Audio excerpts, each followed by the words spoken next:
Hello everyone, my name is Amelie. If you have ever encountered family intrigues that drive you crazy, then you should probably see my story. And if you have been through this or heard about it, then write about it in the comments. I will definitely read everything. So, I grew up with an amazing father. His name is Dan, and you don't think he's more than 25 years old, but you know what? He is. By the way, I turned 12 this year. Everyone wonders how it happened that we have such a small age difference. But my dad always tells a crazy love story about how he fell in love with a girl older than himself. She got pregnant and left him with their daughter, that is, me. But my father did not despair. On the contrary, he took me in and began to raise me. He had to go through a lot. It was terribly difficult, but nevertheless, he managed. The fact that we have such a small age difference, there are advantages. Together, we love to go to the movies, play on the console, swim in the pool, sing karaoke, and much more. Dad always said I was smart beyond my years. There were times when I asked him more about my mother, but he didn't like this topic. However, he could talk about his grandparents for hours. See this photo? These are your grandparents. They also look young. Is it in our blood, or did they get married too early? Maybe, but it's none of your business. Get married when you're old, or don't get married at all. Dad, I'm not going to yet, but what if I ever meet the one? He will have to pass my strength test. I will give him a fight. Dad! Just kidding, just kidding. Let's see. Don't make me think about it. I'm starting to turn gray. Dad once tried to have an affair, but when his girl found out that he was a single father, she washed her hands of it. I don't know what's wrong with that. I'm not a little girl. I'm not as much trouble as I used to be. Dad told me how I once yelled so hard I turned blue. The only way to get me to sleep was by driving. He just put me in a chair and drove me around the city all night without stopping. He did not get enough sleep and was sleepy with red eyes when he went to work. But then he got a nanny to replace him. Sometimes he would give me concerts at night. Then I would run to our neighbor, Mrs. Muley, in a panic, so she could teach me how to treat you. Well, when I grew up, did it become easier? In a way, yes, but you've started talking so much that sometimes my ears go limp. Now, if your grandparents were around, they would read you non-stop fairy tales and not fall asleep on the first page like me. You never told me why they were gone. It was a long time ago. They died in the winter. Had an accident. Your grandfather, saw a dog on the side of the road and decided to help. But at that moment, a truck slammed into their car. He didn't have time to slow down at the right moment. Very much. But I have you, and I'm happy. I adored my father for his ability to speak openly about his feelings. Many of my friends were surprised because their parents were not like that. Our life was very quiet until one day an unexpected guest came to visit us. I remember that day like it was yesterday. Dad was late coming from work, and I was sitting and doing my homework. Suddenly, someone rang the doorbell. There was a woman standing there. She called my name and entered the house without asking. My dear, dear Amelie, how much you have grown! Oh my God, what a beauty you are! Let me give you a hug. And who are you? What do you want? Of course, you don't remember me. I'm your aunt. My name is Gwen. You can just call me Gwen. I'm your father's sister. I know we haven't spoken for many years, but that's only because I wasn't here. I lived far away, abroad, but now I've come home and I wanted to see you. Let me look at you. How you've grown up. You're a copy of your mother. Did you know my mother? Of course I knew her, dear. We were relatives. But how? I told you I'm your aunt. You and your brother have been through so much stress. I can't imagine how you've lived all these years. But Dan is too proud to accept help from relatives. I don't understand. A brother? Dan is my father's name. Father? Honey, have you forgotten? Your father's name was Richard, and your mother's name was Becky. Oh, there's a picture of them hanging on the wall.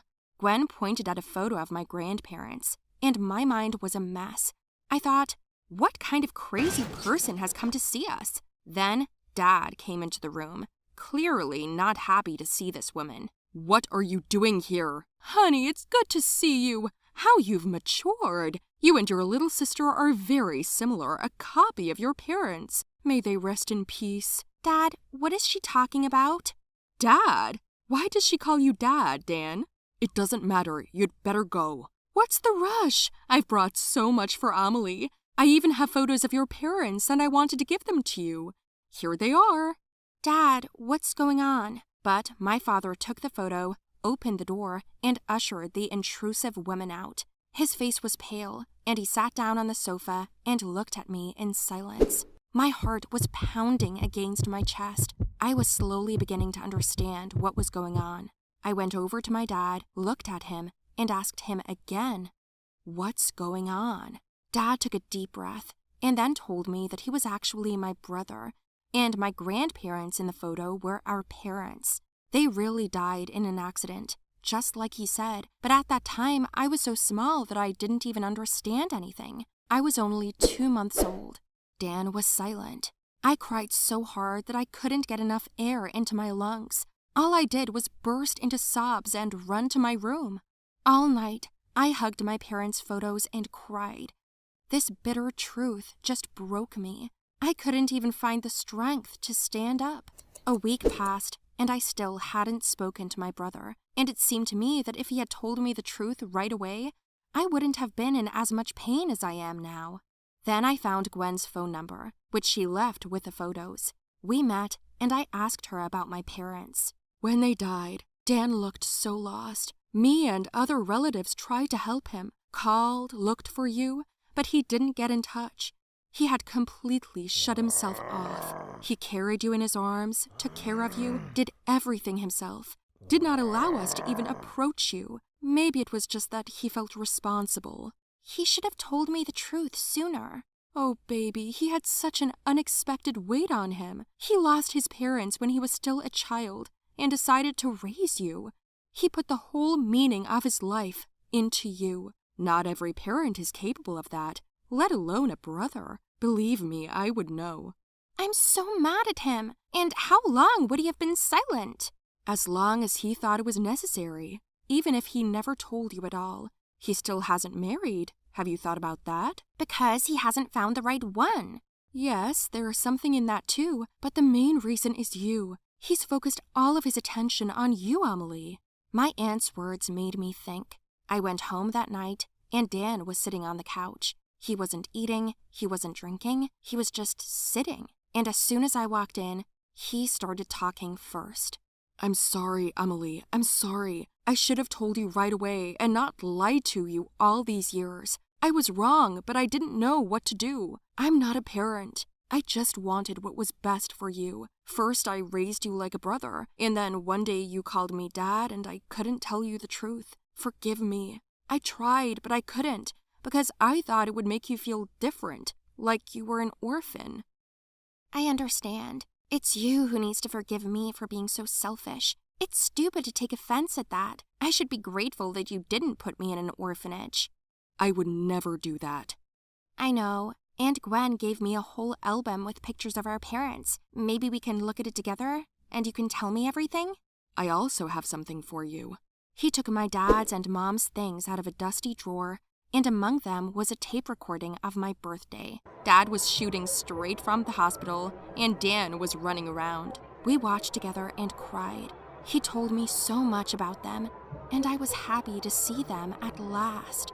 Hello everyone, my name is Cole. I'm from Mexico. We've been living in Spain for many years. I have a large family, parents, grandmother, and 2 brothers and sisters. I am the eldest child in the family, so I have a lot of responsibility for the younger ones. And I am also the head of the family after my father. In short, I mean that any important decisions in the house are not made without me. I even take part in the discussion of buying a TV in the living room, you know? So, my father had some problems at work. He had to either quit himself or they would have fired him. He was very upset because he supported the whole family. At the next family meeting, I made a rough calculation and offered to go to another city, buy a new house, find a job in the same field where my father worked, and start a new life. My father didn't tell anyone, except me, that he was being forced out of his job because he was now being replaced by a man with a criminal past. His pride didn't allow him to admit it.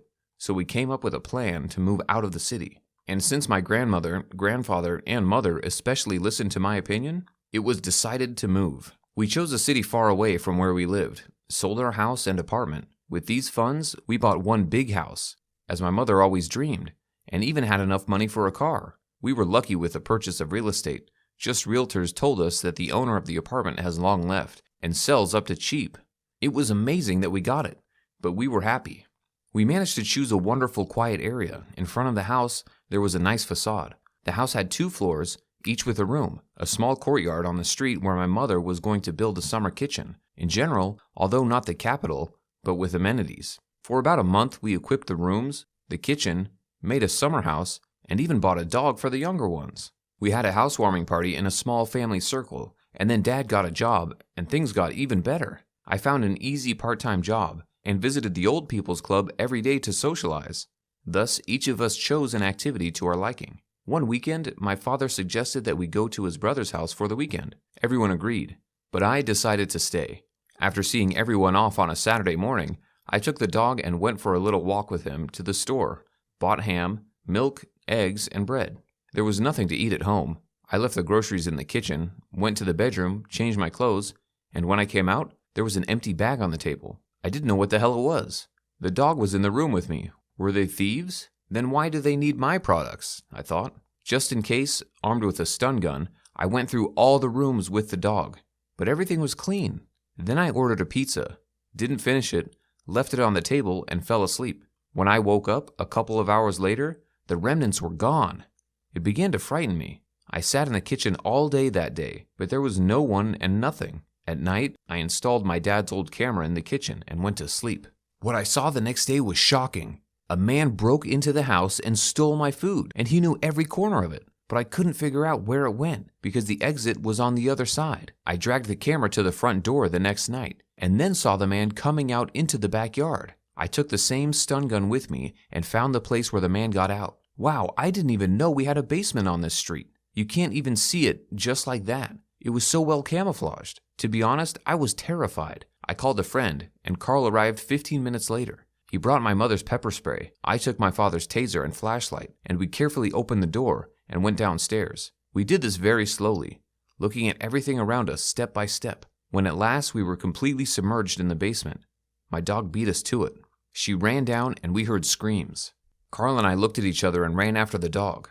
A long corridor appeared in front of us where everything was more or less arranged. Walls, ceiling, electricity. Running a little further, we saw a small room where our dog was standing, growling menacingly at the crowd of people. I shone the flashlight in their faces and saw 2 adults in front of me, a man and a woman, and 2 children. The children were particularly scared.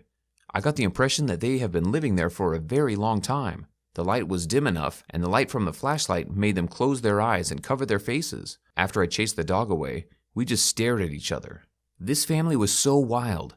They were dirty, scared. I noticed a pizza box on their table. "Did you steal my food?" I asked them loudly. They were startled by the voice. I repeated the question, but they were silent. Then Carl said he was going to call the police. Wait, the man shouted. "Yes, it would be me. I stole your food for the family. Please forgive me," he added. The longer we stood there and stared at each other, the more questions popped into my head. I told them all to go upstairs to talk. These people were not aggressive, but rather scared. They got up and went out into the courtyard. I stared at them, Carl holding the taser in plain sight just in case. Then the man started talking fast and fast. "Mister, please don't hurt my family. It's my fault for stealing the food. We used to always eat food from the trash, but this time I couldn't resist the goodies you bought. The fact is that no one has lived in this house for a long time," he said. Then I learned from our long conversation that this used to be their home. Once upon a time, they took out a loan that they could not pay, and as a deposit, they left a house that they later lost. But this was not enough, and they still owed money to some friends. I built this basement a long time ago, in case of war or something. No one knew about it. When we realized that we had no money, no home, nothing, the only solution was to hide, he said. So they were stuck there for many years, and for how long, they do not remember. Carl and I were shocked, of course. I didn't blame them because anything can happen, but it was impossible to live like this. At that moment, my family returned. They were happy after the trip. When they saw I was sitting with Carl on a summer holiday and strange homeless people were sitting with us, my mother's eyes were full of indignation. I fed and watered the family, gave them clean clothes, and offered them a bath. After they cleaned up, my parents talked to them. Oddly enough, but they are not angry. For some reason, we took their word for it and wanted to help. My mother called a special service where you could live for free for a while. We gave them some money and left a phone number. They called us the next day when the police found them. We also gave evidence and said that we have no complaints. The father promised to help find a job for that man, but in the meantime, this family also needs psychological support. After all, a woman with children did not go out at all, and who knows how long. From that moment on, we helped them as much as we could. Of course, not immediately, but over time, they came to their senses and began to lead a normal lifestyle.